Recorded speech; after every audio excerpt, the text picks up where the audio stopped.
Hello, everybody out there in YouTube land. Today, I am going to show you how to replace the water pump seal and oil seal behind that the proper way on a 2003 Polaris Sportsman 700 Twin. A lot of people just remove this, and then they use a screw to try and get out the seal, and it just doesn't work right. You got to take the whole thing off and do it from behind. So the first thing you're going to want to do is take off your floorboard here. Then you're going to want to drain the oil. Once you get that done, you're going to want to drain your coolant. So I still have to do that and the oil. I'm going to get that done, and then once I'm done with that, I'll be back.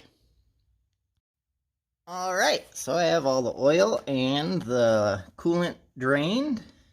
So next we're going to remove all these bolts for both the cover for the flywheel and the stator and the water pump.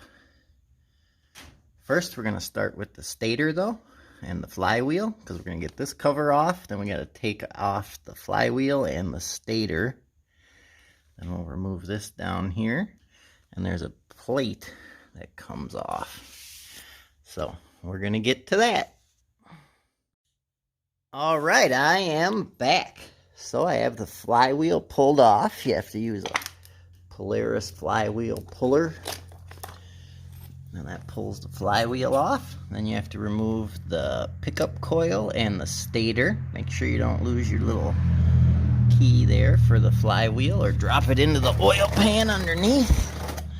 I could see myself doing that, so I'm going to move that out of the way. So I'm going to get the pickup coil and the stator off. And then next we remove the water pump, water impeller cover. So I'm going to get that done and I'll be back. Alright, I am back. So we have everything all taken apart there for this point. Next what I have to do is we're going to take off the water pump impeller. Just take this bolt off and it'll pull off. And then after that, we'll be pulling this cover off. So I'm going to get that done and get the cover off, and then I'll show you how we'll be replacing the seals.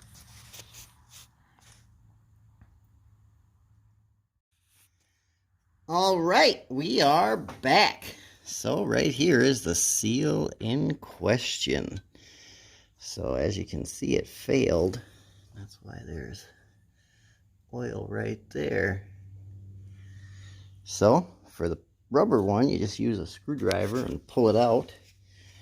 And then the other one in the back, you have to use a press to press it out. So I'm going to get the rubber one out and we'll head on over to the press and I'll show you what we're going to do.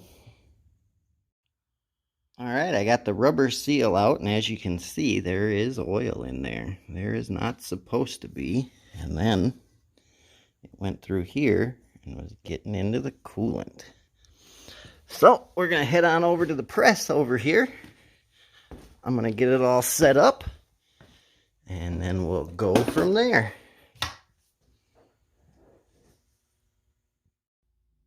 Alright, I'm over at the press, so I just kind of thought I'd show you how it works. So you just put that in there, push the old one out, and go from there. Alright, we got the old one out, so now we're going to clean up the edge here, and then we're going to get the new one, and we'll press it in. So why this is the right way is because there's a lot of guys that try to do this and they take it out from the front and you end up making big scratches on the thing there and it doesn't properly seal. So I'm going to get this all cleaned up and we'll head on to moving in and putting in the new seal. Alright, we are back. So here's the new seal from Polaris. Got a little plastic thing over it so you don't hurt it. So you put it in here and you make sure it's on the lip before you start pressing. You don't want to mess it up. And then I have the special tool here from Quad Logic that fits on there. And it'll fit right on there, and then you just, boop, press it right on. So, nice and easy. Once I get that in, I'll be right back. Alright, so we have the new one all in on that side for the water pump. Next, on the other side, we're going to put the oil seal. It goes like this. So, we're going to put it in. Make sure you don't push it in too far. So when you push it on there, it'll kind of push it in a little tighter. So I'm going to get that in, and we'll go from there. Alright, I am back. So I have the flywheel, or the stator, and the impeller back on, and the pickup coil. Next, all you're going to have to do is add on the flywheel, and then put on the covers, and you're good to go. I hope this helped you out on how to change the water pump and oil seal behind the water pump the right way. In the comments below, let me know if you guys have any questions. Hit that like button and subscribe. It helps us out. I'll see you guys later.